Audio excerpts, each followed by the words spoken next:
The assault on truth in this country taking another wild turn as GOP leader Kevin McCarthy tries to bring down the January 6th commission before it even gets started. It's just the latest attempt to whitewash the insurrection as some Republicans outright deny the reality of what happened.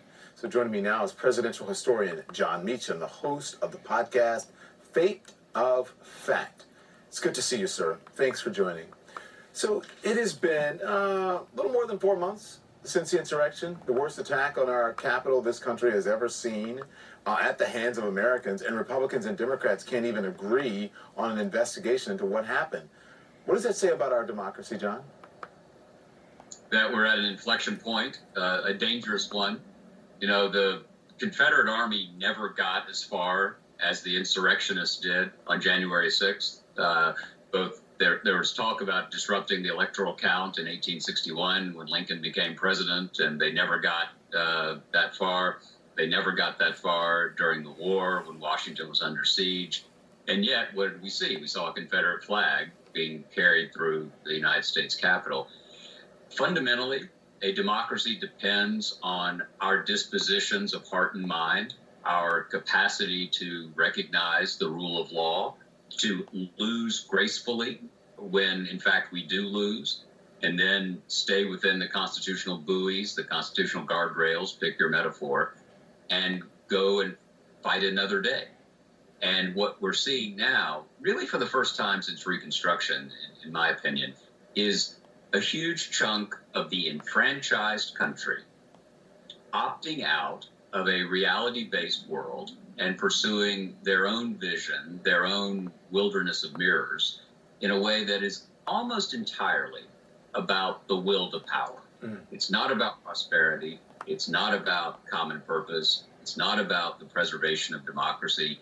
It's about the marshaling and maintenance of an individual party's power and place in a system that they themselves are, in fact, undermining. Do you see...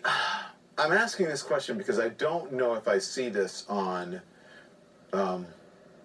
I see the danger here. And, I mean, a real danger. I don't know if I see the urgency on the part of Democrats.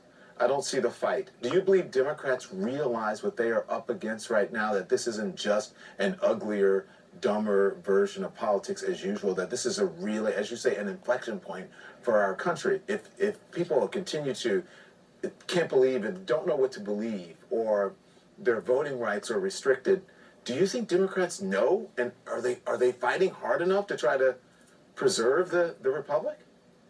It's a great question. The Democrats I've talked to do understand it. I think they're in a tactical tension, which is, I think, what the administration is trying to do is deliver results in order to have a kind of infrastructure on which to defend democracy against autocracy, which, you know, President Biden talks about autocracy in terms of China and the Russian oligarchs. It's also about Mar-a-Lago, right? The Republican Party, which is functionally as constituted and run at the moment, has become an autocratic vehicle for a single person. So the party of Eisenhower, Reagan, the Bushes, the Nixon who went to China, you know, whatever you want to say about those folks, and there's a lot to say, they governed in coherent ways that would be recognizable to their Democratic colleagues, uppercase D, in real time. Mm-hmm. This is not that. And I think that I understand that the Democratic Party, broadly put, I think is following the old Napoleonic adage, which is never get in the way of an enemy when they're busy destroying themselves.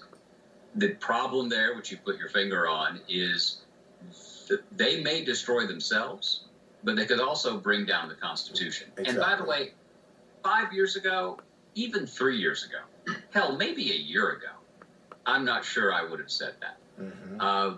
But part of living in a democracy, part of using reason, is having the ability to observe facts and shift your opinions if you think the facts support that. That's the entire project of the Enlightenment. It's the entire project of the scientific revolution. And if you want to go at it from the other perspective, God gave humankind brains for a reason. And that brain is supposed to be able to address reality as it presents itself and not make us prisoners of opinions that go unexamined. And I think the central question for us is, will the Constitution itself, which withstood a civil war, withstood vicious, virulent, and often violent attacks at every point in 240 years, almost 250 years coming up, will that Constitution be durable when so many people have decided that they will invent a reality as opposed to react and try to change a reality? You've given us a lot to think about, John, and you also made me realize just how old I am. It's like, wait a minute, it's 50 years. I remember being in elementary school celebrating the bicentennial. Why'd you have to do that to me, John? Sorry. Thank you, sir. It's always a pleasure. I'll see you soon. I appreciate you joining.